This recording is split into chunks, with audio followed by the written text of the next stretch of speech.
What's going on, everybody? This is Black Men Sundays. I'm your host, Corie Murray. We're talking about generational wealth. We're talking about finance, and we're talking about business. It's a Black Man Sunday.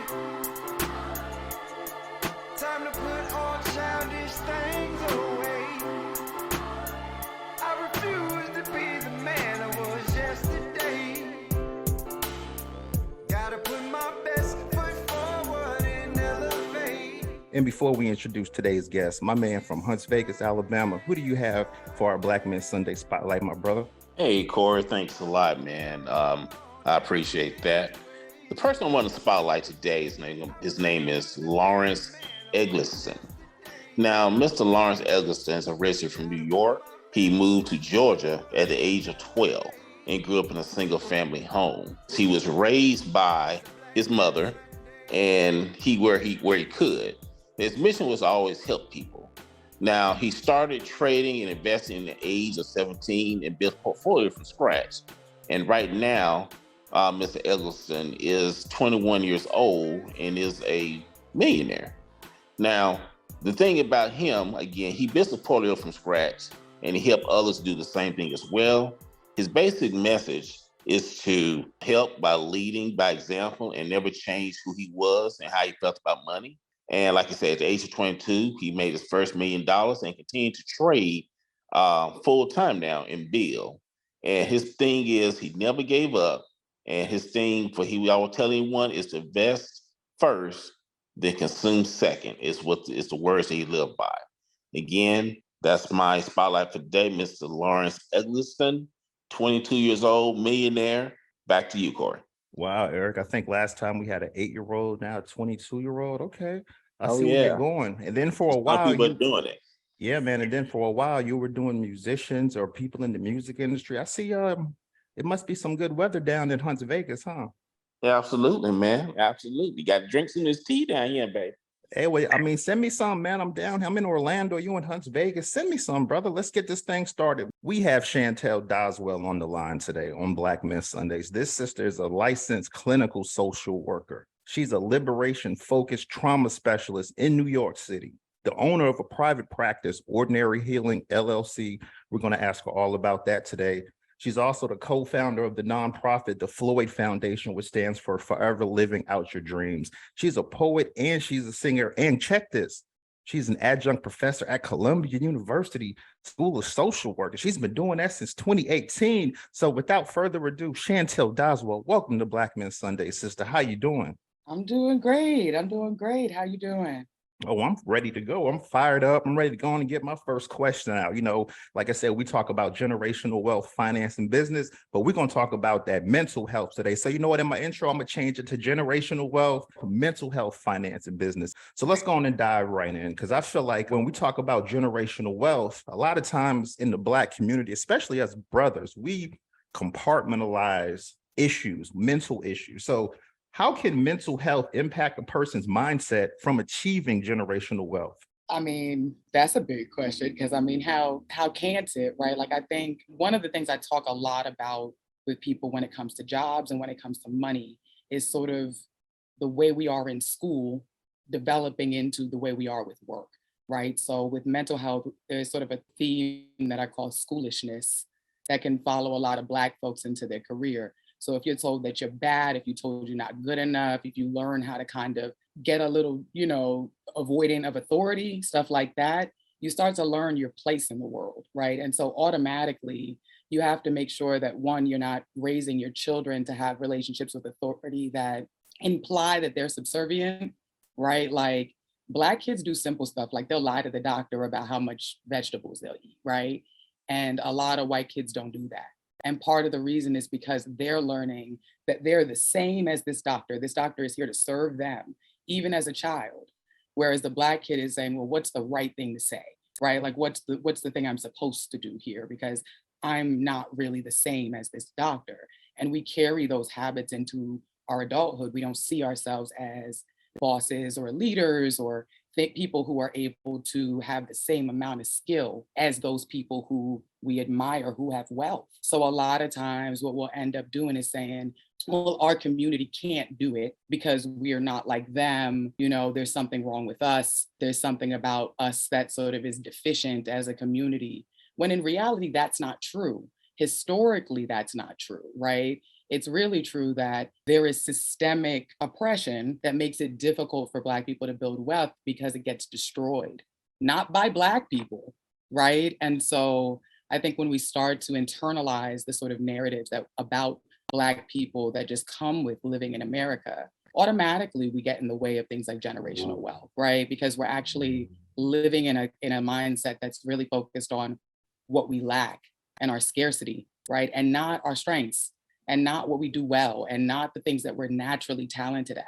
Like we have great community skills. We're naturally very musical. We're naturally very sort of like creative as a community. We generate a lot of ideas that get stolen. And then we don't really give ourselves credit for the fact that that's our stuff, you know? So that means we don't have to project this idea that our kids need to be better than everybody else. It's like, no, you could be yourself, and maybe that would actually be healthier and more successful than trying to be like this white person over here, that white family over there, you know what I mean? And so a lot of the mental health, self-esteem and self-image really turns into how big you're able to dream, how much you can kind of imagine for yourself and your kids, you know, beyond survival. You know, we talk about generational wealth. We've talked about generational poverty on this show, but one thing that we haven't discussed, and I'm glad you're here, we haven't discussed generational trauma. So let's discuss that, what it is, because I feel like a lot of brothers and sisters have an idea of what it is, but it's not fully correct. So I want the clinical perspective on that.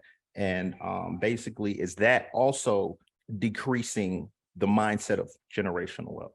I mean, generational trauma, let's start with, I guess, what trauma is, right?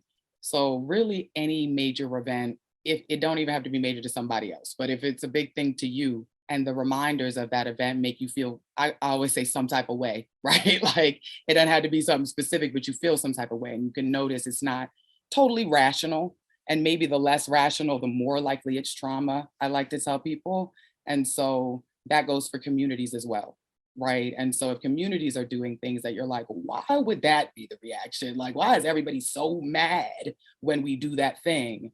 Generally, it's an indication that there's something in their history where that's been really threatening to them. Something about their livelihood, their family, their survival has been threatened by something that's coming up right now. And it's not, the way that trauma gets remembered is in the body. So you don't have to talk about it and it can still get passed down. Like literally, they do studies genetically, and people not only pass down genetic trauma, they pass down coping.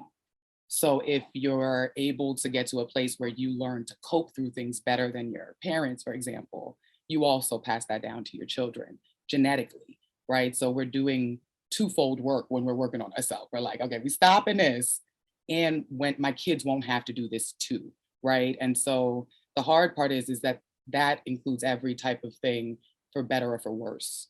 And so with Black folks, that basically means the biggest trauma we've ever been through is chattel slavery. Like obviously, right? And so there's this huge hemispheric trauma that's happened for every Black person on this side of the earth.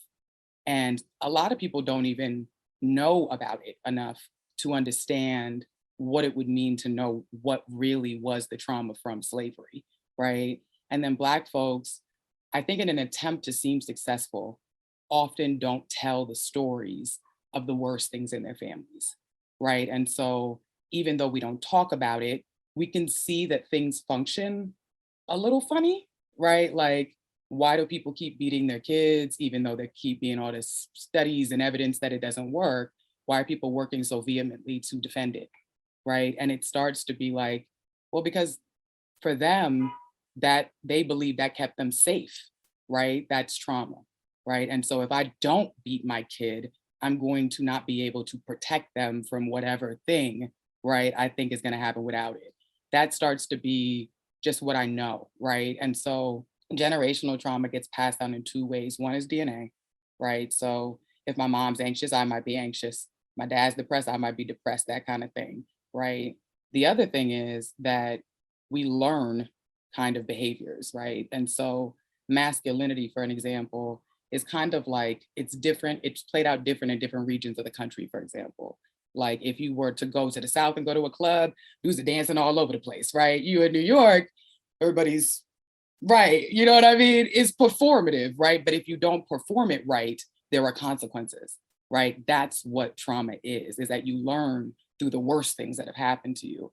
When we're talking about that, then it starts to become hard when you ask the question about what gets in the way of wealth.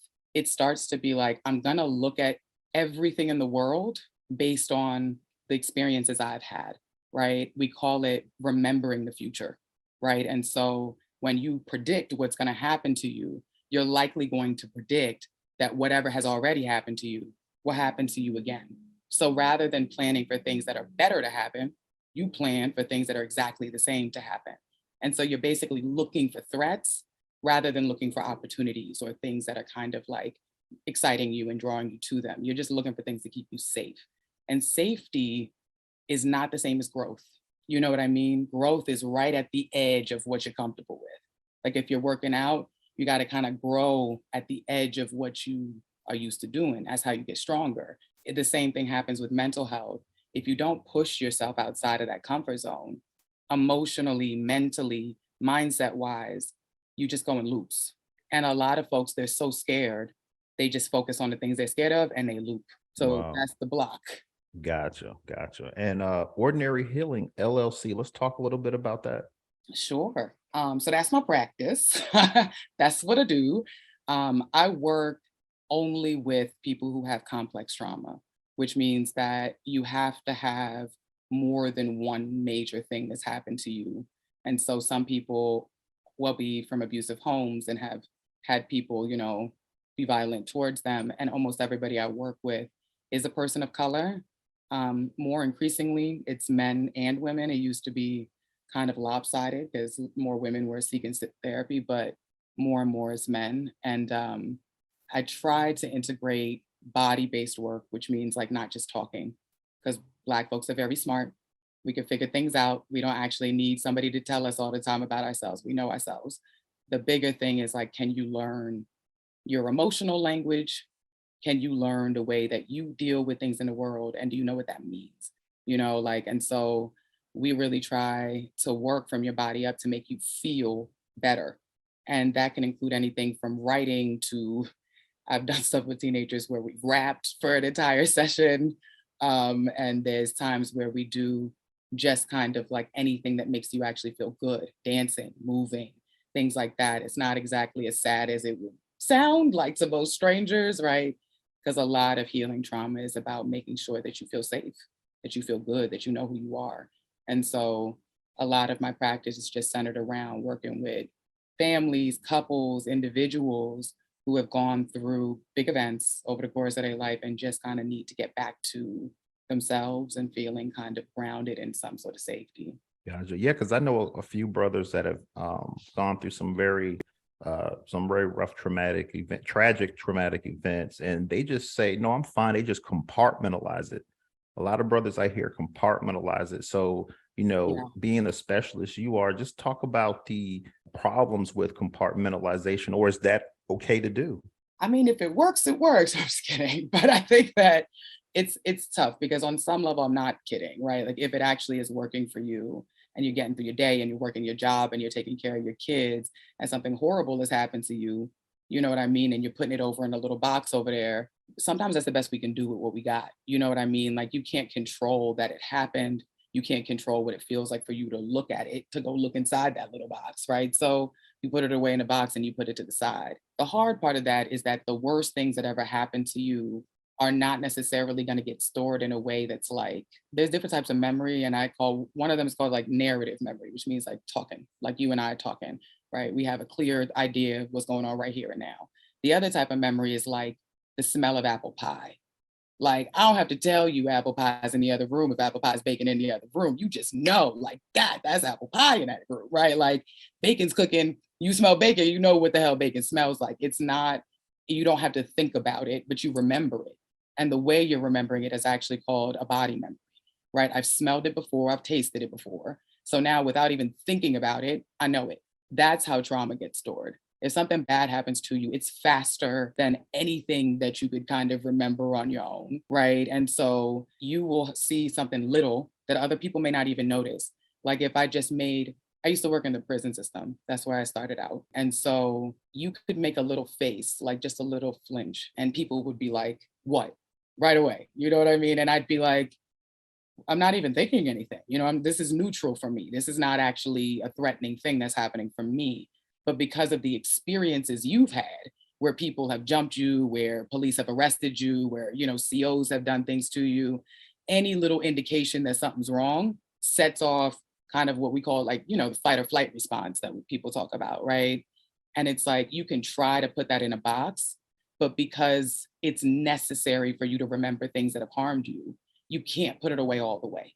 So if something reminds you of it, you're gonna react and you're gonna do whatever it is you think you need to do to survive, right? And so a lot of people will end up, and you'll see this a lot, getting really angry because it feels safer than getting really vulnerable, right? And so you think you're doing the job of putting it away, but everybody around you is like, damn, what was that about? Why was he so angry? What was going on? And it's like, it's actually sort of a way of distancing yourself from getting hurt by people.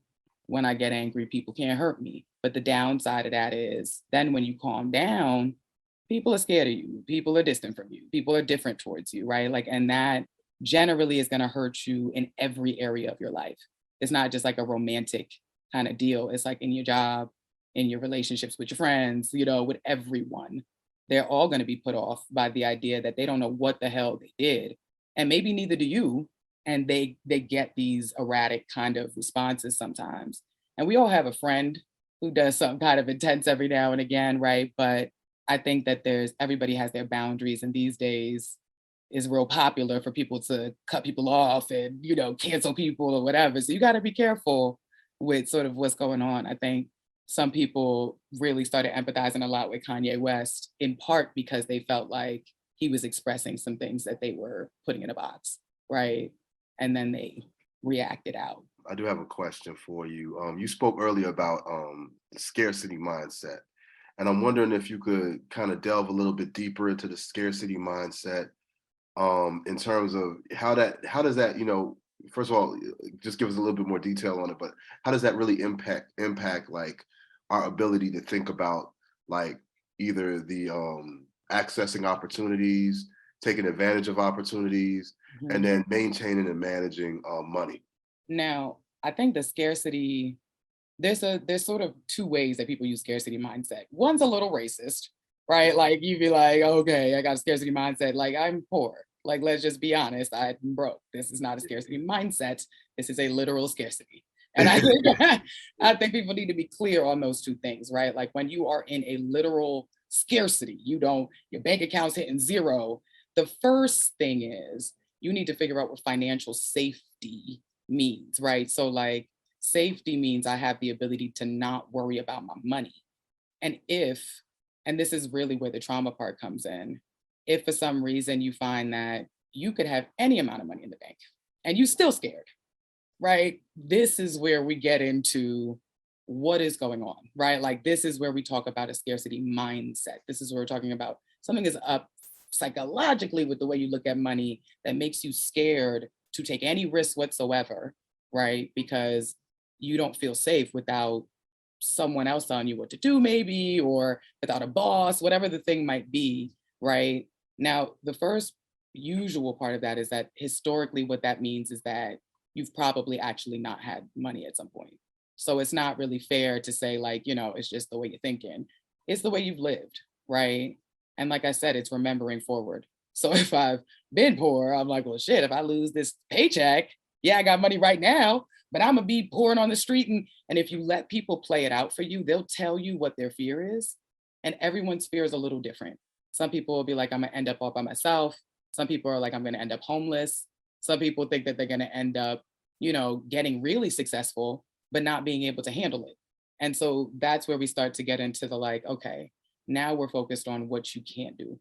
Instead of focusing on all these resources that you might be able to use in your life already, because we're smart, what we've done is we've seen the next scenario and the scenario after that, the scenario after that, and all the 5 different possibilities that could come from those things. And we're mentally kind of diffusing our energy just by sort of looking at all the things that might go wrong, that might be wrong with us, that we're lacking. Like it starts to be like I'm focused so hard on what I'm scared of and what won't happen that I am absolutely not thinking about how else this could go, right? The other possibilities are not even there. And I always tell people dreaming requires safety.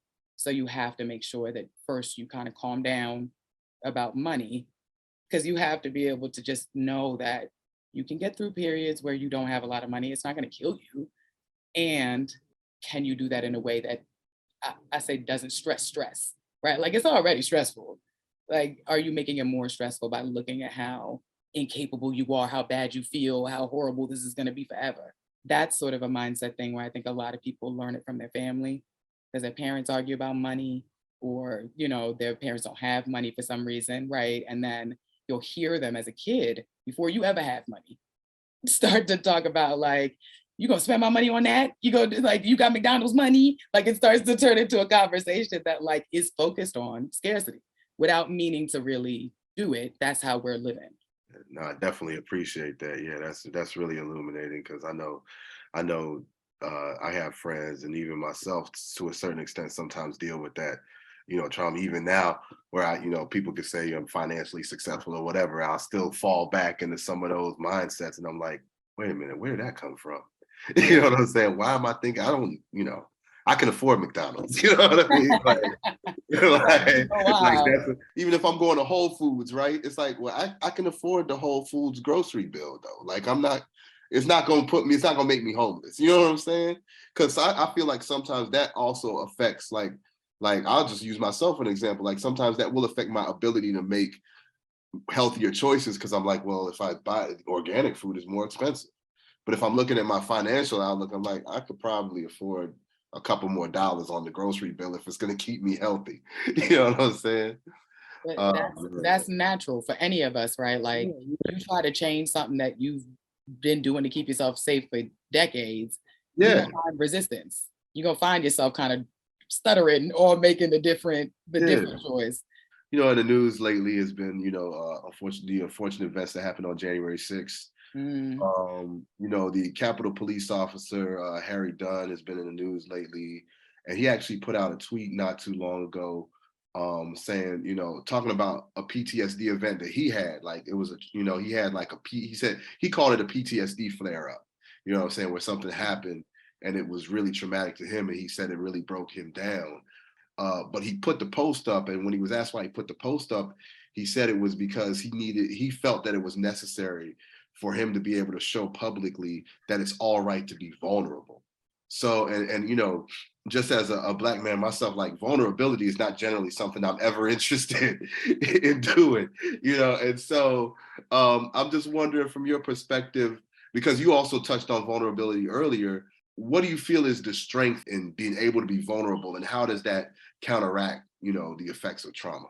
People kind of misunderstand PTSD sometimes, like which part of the thing is actually traumatic. What can be really hard for people is that the reaction everybody else has is like something's normal when something horrible has happened to you. Now, if something horrible happened to you and everybody went, oh my gosh, what a horrible thing, poor baby, let me comfort you, let me love on you, then it would be appropriate. Your mind could handle that, right? But when something happens, like I said, I used to work in a prison system with teenagers, and the teenagers I work with would get jumped a lot.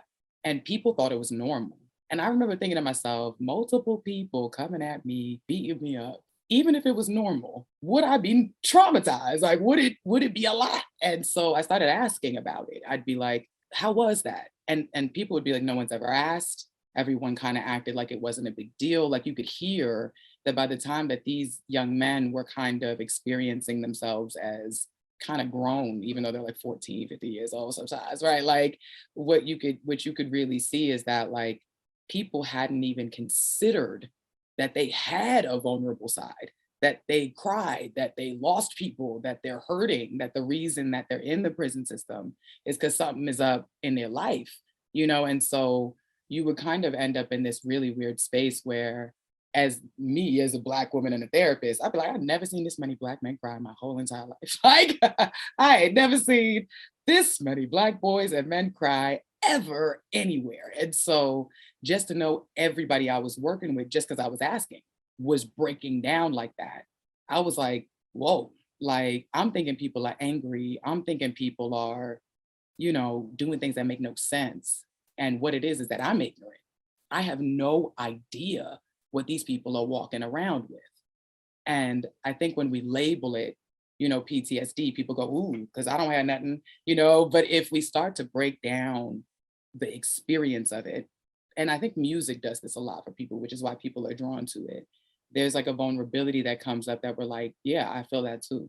You know what I mean? And that experience is kind of like, okay, I'm less traumatized right now because I know I'm not the only one. That's where the vulnerability becomes strengthening in both directions. One, that anybody cares, right? That you said it and somebody cared that you actually exposed your truth. But the other part is that someone else might need to know, even though you look on Instagram like you're having a great time, even though you're married or have children and everything's checked off on your checklist, that there is something that you think about yourself that they think too, right? And that you're struggling with, that they're struggling with too. That success doesn't mean perfection. And I think a lot of people really need to understand that successful people are not perfect, right? Rich people aren't better than you. There is no distinction between where they start and you end, right? Like it's sort of like they're people, you are a person, right? People struggle through things, but if we're not vulnerable enough to admit that, what we get is Instagram. What we get is a mask. And Black people do exceptionally well at masking their pain with some fun, exciting shit to look at. You know what I mean? But it's just really harmful also to your health to not kind of let it out. My wife sometimes says, I think you need to go get checked out. I was like, why? I'm good. She was like, no, every time I look at you, you're on Robinhood, you're on the Chase, you're checking stocks. You wake up in the morning before you even give me a morning kiss or say good morning. You're checking stocks before you go to work. I just think like you're just too enamored with it. And she thinks that something physically may be wrong mentally, but I'm like, no, I'm good. I don't think so. But, since you're licensed clinical, I want to know from your point of view, because a lot of my brothers do that. We have our money in different stocks, bonds, and crypto, but which, created a lot of stress for us. But because of the frequency that we're looking at our money, is that a problem? Well, let me ask you, why are you looking so frequently? Sometimes I'm up, sometimes it's down. Sometimes I'm like, oh man, should I sell it? So, you're just kind of always looking at it. Well, I am. Just in case there's a shift that you need to move on. Yes. Or if I should buy more of that. But I'm just saying, I'm at the point now where I'm trying to establish this generational wealth. I'm taking in everything these financial advisors, accountants are telling me. But my wife is like, that's cool. But, I feel like you're doing that more than you're doing other things, to say the least.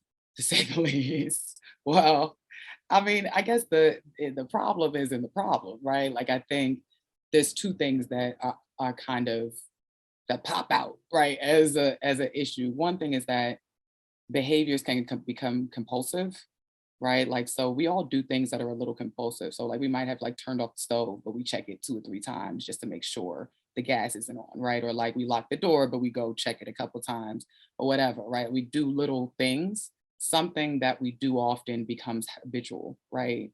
So if I'm checking all the time, what I might notice is that even if the internet service is out, I'm still picking my phone up, right? And so what that means is that it's now gone from being a conscious thing to being an unconscious thing. That's where we kind of get in trouble with habits, right? Because now it's like, this is not a thoughtful thing. I'm not choosing to do this every day at the same times. I'm doing this without thinking about it first, right? And so now it's not even a choice. It just is what I'm doing, right? And I think anything that's that autopiloted, unless you absolutely need it to survive, you kind of got to be careful, right? Because even if you was eating gummy bears without thinking about it a lot, it's okay to eat gummy bears. You know what I mean? But everything's about balance. And so a lot of men, particularly Black men that I work with who are in families, they look at themselves as the head of the household, right? And what that generally means is that I need to provide. What that also means for their partners when I speak to them in partnership is that they often feel like they're missing that they need to emotionally provide and kind of physically provide other types of support, right, for the family. And people are craving that. They're hungry for that in the family, right? The kids are hungry for that. The wife is hungry for that. Not because they need your money, but because they like you, because they love you, because they want you around, because they want to hear your opinion, right? It's like just making space for the stuff that's important, because there's so much stuff that's urgent, can become really difficult. And it's something to watch out for, right? So if you're not thoughtful about it, if you're not making conscious choice to say, this is important to me, so I'm gonna make sure I'm taking time out to, for example, spend time with my family. Even simple things like couples will not be having sex and they'll be like, well, we're busy and we're tired in our jobs. And I'm like, y'all making a whole lot of money. I don't know what this is for. Like, what do we enjoy the fruits of our labor? What is the kind of output of this input on living? You know, because it's also why we tend to get sick. Americans are pretty perpetually anxious, right? Like we have a lot of anxiety about making money. And so we always are like, I could lose money. I'm going to make money. You know, it's always a good reason, but it checks you out a little bit from the present, right? That actually can become a scarcity mentality. I'm so scared I'm going to lose money every single second, right? That I can't let go of the idea that if I lose money, sometimes that's worth it for some things.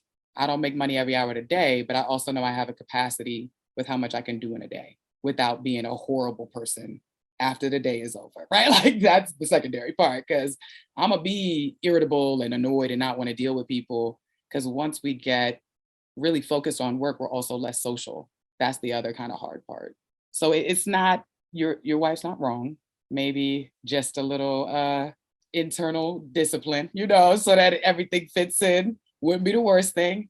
It doesn't mean, now people tell people to go to therapy all the time, and I feel like what they're really saying is like, I want someone else to tell you what I'm telling you, but I want you to feel like it's coming from a neutral party, you know, because like, what else is a therapist gonna tell you, you know, except for if that's a problem for your wife, it probably is a problem for your marriage, right? Like it's only two of y'all in that thing. So Yeah, but see, I'm saying, how is that a problem? You know, I move money around, holidays come, we just had Christmas. She had a good Christmas. So, you know, some of that came from some of that. So oh, for some of the sure. wins. So yeah, so to me, It's a double-edged thing. So I'm hosting a couples retreat next month actually for Black couples. And one of the things that is gonna come up, which always comes up, right, is the idea that sometimes there's not enough appreciation and respect on both ends. And if there isn't enough cushion, that criticism is not gonna hit right. You know what I mean? Like if you get a little criticism of, hey, you're on your phone too much, but there hasn't been enough appreciation, respect for the fact that you're working for the family, right? Like that's what you're doing.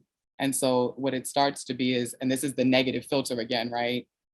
5 good things to every 1 negative thing in a relationship. That's what a balanced, happy relationship is, right? And so we've got to be present to get those things. And we got to also make sure that we're kind of giving those things too, so that we can kind of get it back. It's not big stuff, right? But it's like eye contact. If somebody talking to you and you looking at your phone, right? That's 1 negative, just so you know, right? And so now we need 5 positive things around that for the relationship to feel good again. And positive can just be a good conversation. Positive can just be a comforting touch. It doesn't have to be a big gesture, but a bid to be like, this relationship matters to me, you matter to me, I'm here. And we can all do that. I think a lot of us in longer term relationships, it can get kind of taken for granted, right? That those little bids aren't happening for a little while when things get crazy, especially during Christmas season and things like that, right? Like you're like, look at all this stuff going on right now. We all triggered. So it's like, that's why I'm like, I get it. But I also think that couples are a system, right? Like both of y'all are gonna affect each other. And it's a good thing. You know, you want her to want you to be paying attention to the family and her, right? Worst things have exactly. happened. Yeah. So, but because she wants that, it's a problem. It's a problem, right? That's enough. It ain't got to be a problem for the bank account for it to be a problem. But before I let you go, I do want to talk about the nonprofit, the Floyd Foundation. I think Sure. Forever Living Out Your Dreams, I think is really interesting. First off, tell us a little bit about that. Just where did the idea of that come from? Because it is a nonprofit. Yeah, so the Floyd Foundation was kind of like this organic idea that happened because I was working with a comedian actually, whose name is Trina Be Real. And she had lost her partner and the father of her 2-year-old to a shooting, like a random shooting at a bodega. And so her now daughter, who's 32 years old, and I and her were kind of talking about this idea that we all sort of randomly had, which was like, stuff costs too much. Like the good stuff, the evidence-based stuff that people really need is not even hard to do, but everybody's trying to charge so much for it that the people who need it the most can't really afford it. You know, like the people who are going through the most stuff obviously can't make a bunch of money just struggling through life. And so we were sort of like, let's try to work together because her brother was waiting on Social Security income is what you get when you have a disability, mental health or physical, right? He was waiting on the government to provide it and passed away while waiting, right? And we were like, damn, well, if the benefits are that slow, somebody should probably create a nonprofit so people can get the support they need, for free and have access to it because they deserve access to it. Because as a kind of community, I think oppressed people who haven't had access to good medical care and mental health care, and evidence shows we get less evidence-based care than any other population of people. When we go to the doctor, when we go to therapists, we right not to trust people sometimes because we're not getting the best care all the time. And so the goal was, I know a lot about trauma. I know a lot about evidence-based care because I'm teaching at Columbia all the time, remembering all the fundamentals and stuff. And then my partner has been through a lived experience of what it is like to try to access things and not be able to really get what you need. So we're creating all types of little opportunities for people to heal in fun and creative ways. So we have a monthly comedy show that's starting, for example, a Laugh Your Pain Away monthly show that we're doing. We're also trying to plan a free retreat for folks by the time that the year is done. We're going to be having monthly free breathwork sessions and meditation sessions for folks. And so that'll all be up on our calendar. And the website for the nonprofit is foreverlivingoutyourdreams.org.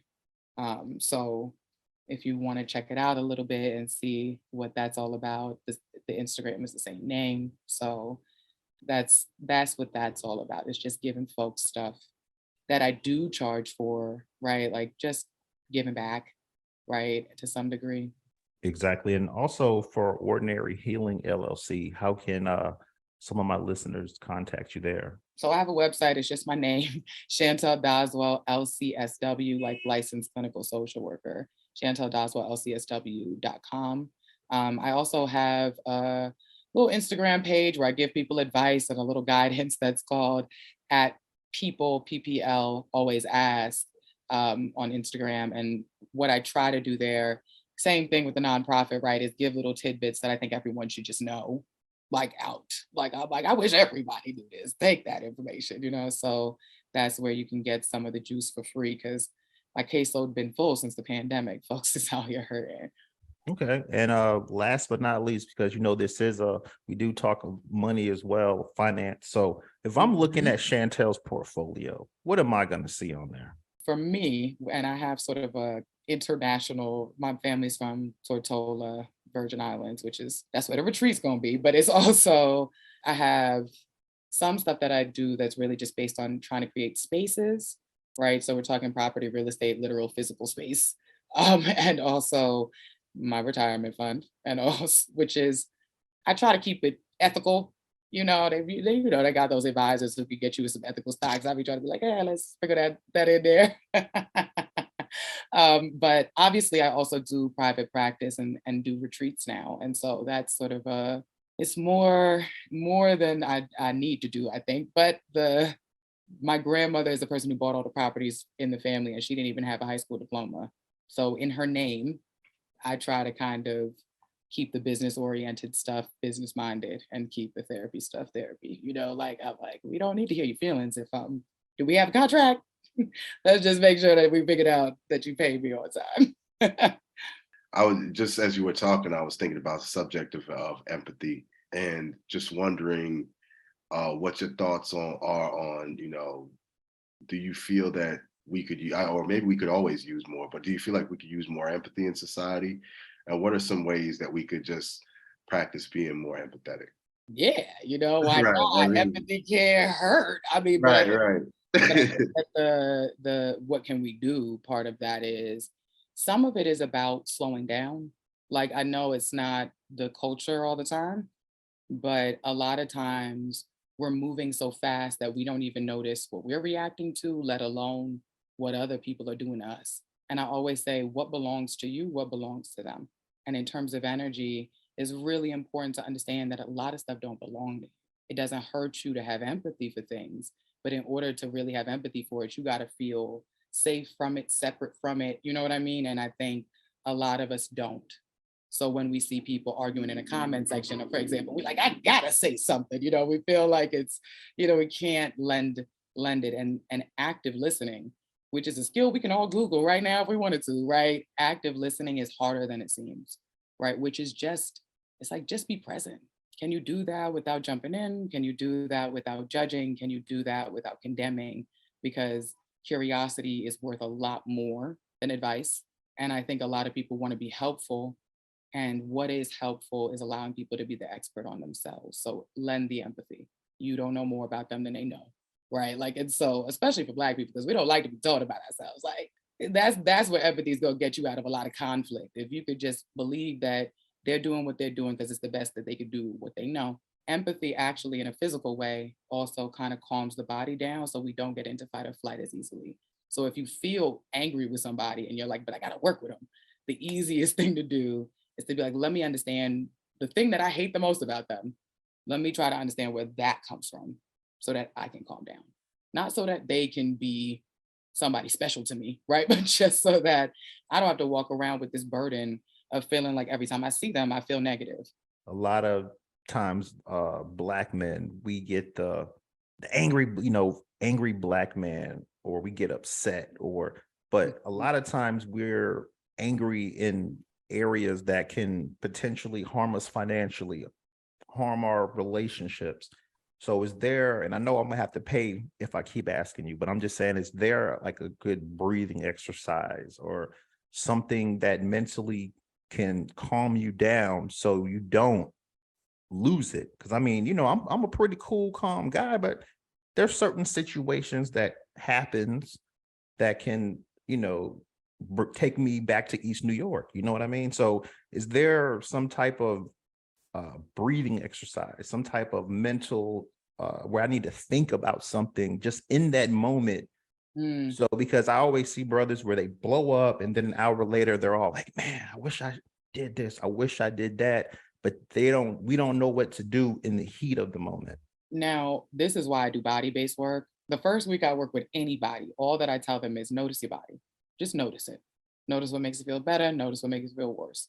Because the first thing we're actually looking at is a relationship with this kind of feeling that's coming up. And a feeling is not like angry. A feeling is like my chest is getting tight, my fists are bundling up, like I can feel my breathing getting, that's literally what you're feeling, right? And so it's like, if you can start to have a relationship where you detach a little bit from your body, what you can actually do is notice before you say anything, right? And so that way you can take a break.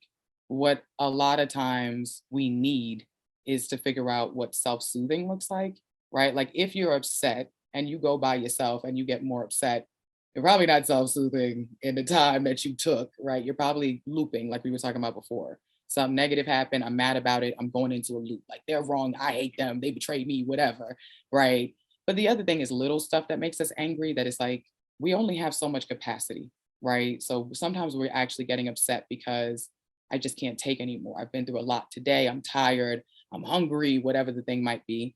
And you can actually go and take a break and fix that. Like you could eat some food, you could take a shower, you could take a nap, like whatever. Ideally, we work from the body up.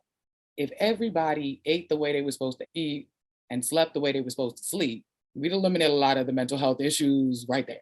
But the other part of it also is breathing wise, a lot of people don't breathe right. You're supposed to be breathing down to your belly. right? So if you were to breathe right now and take a breath in, the hope would be your belly expanded, and then you breathe out and your belly gets, smaller. Now, a lot of us breathe into our chest, which actually works you up, right? So when you're angry, you're like trying to breathe, doing that. And that's actually how you breathe when you're angry. It's not like it makes you angry to breathe like that, right? So working from the body up means let me literally take a breath, because if I breathe different, what'll end up happening is my body will start to calm down a little bit, right? So if I breathe through my belly, and what I usually do is I'll use my fingers and I'll just do it 5 times. Ain't nobody got to know. I'll just be, you know what I mean? You just talk to me. You know what? I'm breathing, right? And so in those 5 breaths, what I'm actually doing is I'm giving myself a choice. What do I want to do right now? You can be angry. It's not against the law, right? But we want to tell the truth and not ruin your relationships. So that's the kind of line for me when I'm having an argument with somebody. I'm like, do I want to know this person after this? And if I'm like, yeah, let's not destroy their life, in the next 5 minutes, then let's try to say something that's going to communicate, A, I love you, and B, I'm angry, right? So you need to know both. And I think a lot of people think people are saying, don't be angry. But what they're really saying is, I can't communicate with you right now, right? You're scary. I don't know what's going to happen next. This feels unpredictable. And so that tends to be sort of the intervention, right? Is that if you can make it more predictable, if you can kind of self-soothe with a breath, with some belly breathing, right? There's also kind of this idea of square breathing where you can pick a tile and be like, I'm going to inhale up the side of that tile, hold it for the top, exhale for the other side, and hold that exhale for the bottom, right? And just do that as many times as you need in a square, right? That tends to also be a really easy go-to. You only got to remember a lot to do that. So if breathing is a hard thing for you, I also like those little fidget things people have been using. I like those. You seen those little fidget toys people have with the spinners and they have like a whole bunch of little gadgets on them. They just keep your hand busy. Okay. I think I'm old school. I'm used to the little squishy balls. But an interesting brain hack is your brain, when it's hard for you, when you get overwhelmed a lot, which is why a lot of Black people seem angry. They're actually just getting kind of overwhelmed and they're saying something because they're overwhelmed, right? And so if you take like cold showers or cold baths for as long as you can stand it, what'll happen is that your tolerance for things that are uncomfortable will increase naturally. And so you won't have to do as much sort of emotional thinking or like analyzing.